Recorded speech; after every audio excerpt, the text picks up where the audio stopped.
Pronto. Então eu já lixei as peças, usei uma lixa 320 com água, tá bom? Fiz um lixamento molhado. Tomei o cuidado de lixar aqui, onde vai ficar não um contato, mas uma interferência quase que dessa peça, para dar um perfeito acabamento. Aqui também. Como eu tinha dito, eu não retirei essa chapinha aqui, porque eu teria que depois dar algum jeito de bater aqui no parafuso, e eu não vou fazer isso. O custo disso é que eu vou acabar pintando com o parafuso aqui no lugar, e o parafuso vai ficar pintado de preto. Porque, pô, Tonela, você nunca fez uma coisa feia dessa? Na verdade, isso não é uma coisa feia. Eu prefiro manter a integridade da mecânica da peça, do que de repente, só para manter o parafuso na cor dele, depois eu ter uma peça que não vai fixar da forma correta. Então por que eu estou fazendo vídeos mostrando como que a gente pode restaurar uma peça dessa daqui? Porque você tem que sempre pesar o que vale a pena você desmontar e o que não vale. Até onde vale a pena você ir na desmontagem e até onde não vale a pena. Por exemplo, outra coisa, eu não desmontei aqui o fenolite, onde ficam os 3 contatos desse chicotezinho aqui. Então o que eu fiz? Eu passei uma fita aqui no tubo do chicotezinho, para que ele não receba tinta, mas eu não desmontei também.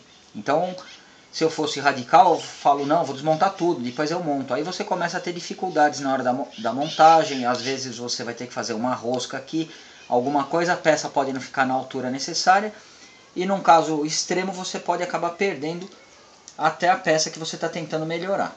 Tá bom? Então o objetivo aqui é tratar a peça esteticamente e deixá-la o mais bonita possível, mas dando prioridade sempre para o funcionamento dela. Não adianta você ter uma peça bonita e que apresente um mau contato elétrico ou que não funcione. Tá legal?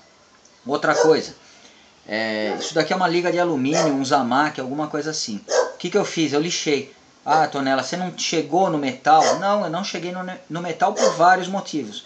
Primeiro, porque essa tinta está aqui há 40 anos, ela vai continuar por mais 40 pelo menos.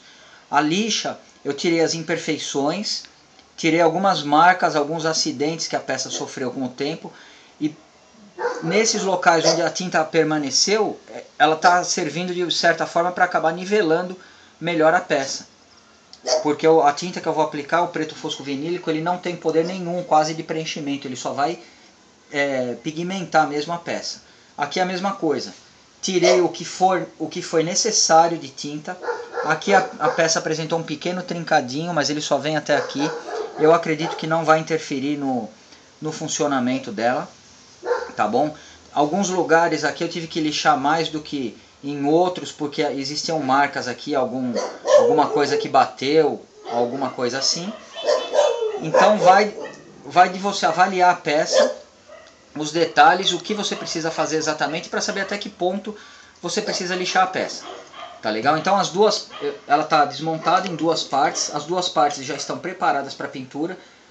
Recapitulando, lixa 320, seguida de lixa 400, lixamento com água. A peça já foi limpa, já foi desengraxada, ela está pronta para pintura. Tá legal? Uma coisa que eu comentei, eu tô com essa peça faz uns 4 meses que o dono dela me entregou e pediu para eu pintar. Na verdade ele queria que eu pintasse com uma latinha de spray. Eu falei, eu não faço essas coisas. Entendeu? Aí ele falou pra mim que estava reformando o carro. Eu falei, junta todas as peças que você tem. Junta todas as peças que você tem, porque o trabalho que eu vou ter para pintar essas 2 peças é o mesmo que eu vou ter para pintar 5 ou 10 peças. Entendeu? Porque o trabalho maior é o que? A limpeza da pistola, a preparação da tinta. Tá bom? O gasto de material aqui acaba sendo o mesmo praticamente para você pintar 2 ou 10 peças, porque são peças pequenas. Tá legal? Mas enfim, ele acabou não me trazendo nada e eu vou finalizar o serviço dele só pintando isso daqui que ele me pediu. Tá bom? Mas se você está no meio de uma reforma ou de uma restauração de um carro, o que você pode fazer numa situação dessa? Você pode fazer o dia ou o final da semana da pintura com preto fosco vinílico. No caso do Fusca, o que você poderia pintar além dessa peça aqui? Você poderia pintar o suporte do banco do Fusca, os trilhos, por exemplo. Você poderia pintar a alavanca do câmbio. Você pode pintar os suportes do para-choque. Você pode pintar tudo que for preto, o tanque de gasolina. você pode separar todas as peças que você considera que devem ser pretas e aproveitar e fazer a pintura de uma vez só. Tá certo? Porque aí você economiza no tempo da limpeza do equipamento, da preparação. Você economiza de uma série de formas. E não é o que eu estou fazendo aqui. Porque provavelmente um dia ele vai falar, eu gostaria de pintar meu suporte do para-choque. Independente dele pedir para outra pessoa pintar ou que ele traga até mim, o trabalho vai acabar sendo maior do que seria se fosse agora. Eu poderia preparar uma quantidade de tinta um pouco maior e já fazer uma pintura completa. Tá bom? Perguntas que eu deduzo que vão aparecer. Tonela, posso pintar de um Opala ano tal? Pode. O processo que eu vou usar aqui, você consegue pintar qualquer metal, seja ferro, seja alumínio, ou seja alguma liga, de preto. Tá bom? Então você pode pintar, teoricamente, qualquer peça. Eu estou pintando essa peça e estou fazendo o vídeo, por quê? Para demonstrar como é que você pode conciliar uma parte elétrica com uma parte de pintura ou de acabamento. Tá bom? De uma forma que você não comprometa o funcionamento futuro da peça. Tá bom? Esse procedimento pode ser aplicado no Fusca ano tal. Fusca praticamente é tudo igual, tá bom? Ou, na verdade, você não tem que enxergar um Fusca, um carro é um carro. Então você vai pegar essa peça, ela é de metal, então ela pode ser pintada com esse procedimento. Onde a gente pode abrir uma exceção. Eu gostaria de pintar minha peça, mas eu gostaria que ela fosse cor de rosa. O que eu poderia fazer? Você poderia aplicar um produto que é equivalente ao preto fosco vinílico, só que na verdade ele é o fundo fosfatizante. Então ele vai criar uma camada de proteção equivalente ao preto fosco vinílico, só que ele é um fundo. E aí em cima desse fundo você pode aplicar a cor que você quiser. Você pode usar o preto fosco vinílico como esse fundo? Você até pode. Qual que é a desvantagem? A desvantagem é que ele é preto e você vai, dependendo da cor que você for aplicar por cima, você vai ter um pouco mais, gastar um pouco de material a mais na pintura. Mas efetivamente, se você já tem o preto fosco vinílico, a peça é pequena e a quantidade de material que você vai gastar é mínima, de tinta a mais para pintar a peça, você pode usar sem problemas o preto fosco vinílico, tá bom? Então agora eu vou preparar a tinta. Muita gente falou, eu não vi você preparando a tinta da outra vez. Então tá bom, a gente vai abrir a lata de tinta agora. Quais as instruções da tinta? Primeira coisa, ela não deve ser diluída, ela já vem pronta para você aplicar. Então ela é diluída 2 partes da tinta para 1 parte de catalisador. Tá legal? Então eu vou colocar aqui mais ou menos, não precisa ser muito, tá bom? Nossa, aqui acho que vai até sobrar, tá bom? 1 parte, tá bom? Vou fazer agora a segunda parte. 2 partes de tinta, tá bom?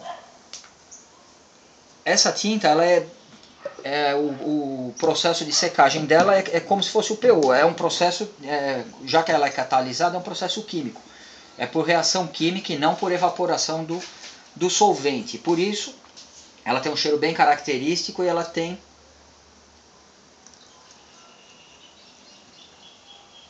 Eu estou aproveitando para, com o catalisador aqui, eu recolher o máximo de tinta que eu tiver aqui. Então o processo de secagem aqui, ele vai ser por reação química, tá bom? Então aqui eu já tenho a tinta, praticamente, eu vou misturar ela depois, tá? Mas praticamente a tinta já está misturada com o catalisador. Depois é só dar uma mexida antes de colocar na pistola de pintura.